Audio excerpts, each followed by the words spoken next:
The U.S. Senate voted to advance the Laken Riley Act by a vote of 84-9. This is the first of the border bills to be advanced by the 119th Congress. Here to discuss this is Congressman Mark Alford, who serves on the House Appropriations Committee and the Small Business Committee. He represents the 4th Congressional District of Missouri. Congressman Alford, thanks for sticking around, and welcome back to the program. Thank you, Tony. Good to be with you. So before we talk about some of the other wins that the Republicans scored this week, let's go over the Laken Riley Act. The House passed that this week. Now the Senate takes it up. They advance it. Talk a little bit about what this bill would do and why it's important. Well, the reason it's important is because Joe Biden and Alejandro Mayorkas have left some 12 million illegal aliens into our great nation, compromising our security and our national security, our security here in the homeland. And because of that, last February, almost a year ago, Laken Riley, a jogger, a student in Georgia, was killed by Jose Antonio Ibarra. He had been let out of jail 3 previous times by police, and yet he was not detained by ICE, not detained by anyone. No one cared that he was an illegal alien out on the streets, and he continued to perpetrate his crimes, and his last one was the rape and murder of Laken Riley. And so now we passed Mike Collins' bill from Georgia.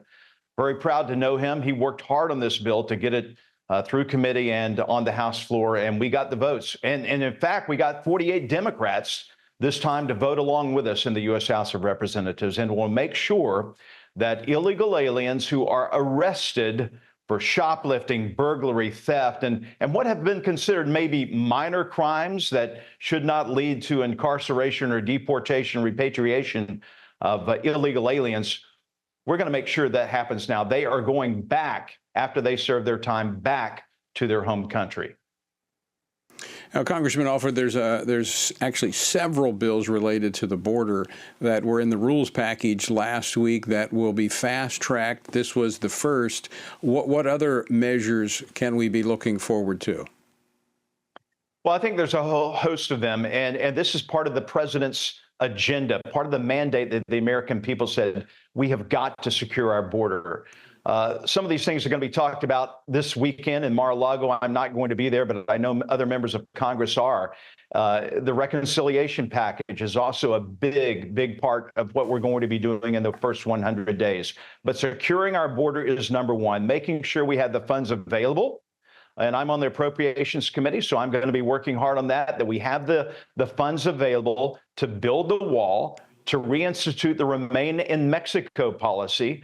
A new member, Brandon Gill, is introducing a bill, a Remain in Mexico policy, to make sure that gets back into play. And that basically, Tony, for the viewers who may not know, you have to stay in Mexico or your home country while you appeal or while you apply for asylum into our nation.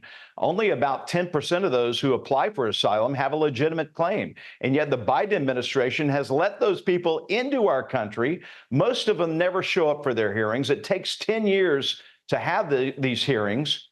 And by the time it's all done, only 10% of them have a worthy claim. And so this is going to say you have to remain in Mexico and have that heard there before you come to our nation.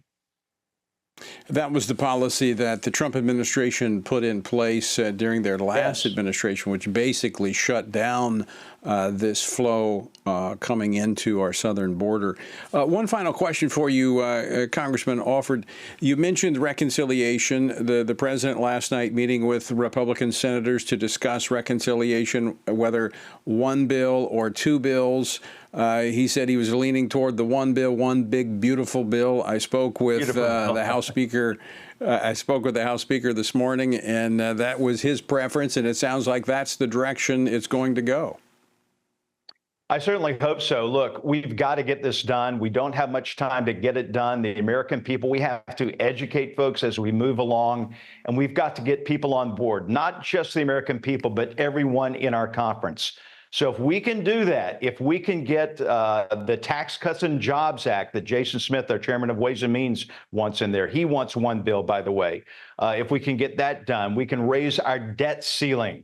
That doesn't mean we're going to spend up to that level, but that's going to give the President of the United States some cushion and keep the bond markets settled while we reduce spending, some $2.5 trillion over the next 10 years. That's $250 billion in savings that we are going to make through various programs. And each committee is going to be charged now with finding these savings, not cutting into Social Security and Medicare, but finding the savings where we can hopefully within 10 years, balance our budget. That's what our budget director, not our budget director, but budget chairman Jody Arrington is aiming for.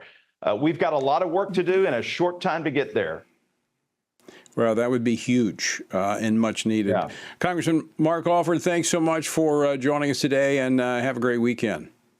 You too, Tony. God bless you.